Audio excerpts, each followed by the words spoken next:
স্কুলে ফেল, জীবনে টপ, বারবার ফেল করেও একদিন সফল উদ্যোক্তা। শুনুন রনির গল্পটা। স্কুলে ওর রোল নম্বর সবসময় পেছনেই থাকত। ফেলের পর ফেল, বাবা মায়ের কপালে চিন্তার ভাঁজ, বন্ধুদের টিপ্পনি, শিক্ষকদের হতাশা, এসব দেখতে দেখতে রনির আত্মবিশ্বাস তলানিতে।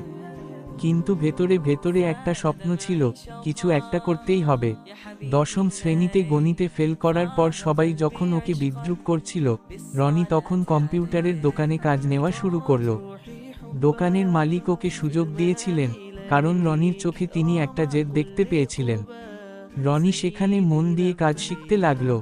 দিনে কাজ, রাতে অনলাইন টিউটোরিয়াল। কেউ বিশ্বাস না করলেও রনি নিজের ওপর বিশ্বাস হারায়নি। কয়েক বছর পর সেই রনি ছোট্ট একটা সফটওয়্যার ফার্ম খুলল। প্রথম প্রজেক্টে ব্যর্থতা, দ্বিতীয়টায় লোকসান। পরিচিতরা বলছিল, পারবি না তুই। কিন্তু রনি হার মানার পাত্র ছিল না। সে শুধু বলতো, একবার ফেল মানেই তো শেষ নয়, পরের বার আরও ভালোভাবে চেষ্টা করার সুযোগ। আজ রনি একজন সফল সফটওয়্যার উদ্যোক্তা। তার কোম্পানি দেশের সেরা কিছু কোম্পানির মধ্যে একটা। স্কুলে ফেল করা সেই ছেলেটা এখন হাজার হাজার মানুষের অনুপ্রেরণা। সে প্রমাণ করেছে, স্কুলের নম্বর জীবনের মাপকাঠি নয়, ইচ্ছাশক্তি আর কঠোর পরিশ্রমই আসল সাফল্যের চাবিকাঠি।